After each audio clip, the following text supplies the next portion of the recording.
Mary, did you see the food near the laundry room? Yes, I put it there. But please, don't tell the manager. Wait, is there an animal in the hotel? It's a cat.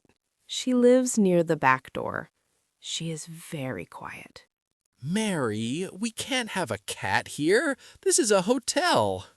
I know, but she helps us. No more mice in the storage room. Really? No mice? 0 for 2 months now. Huh. But what if a guest sees her? She only comes at night. She is very smart. What is her name? Biscuit. Okay, but we need a plan, a real one. I already talked to the manager.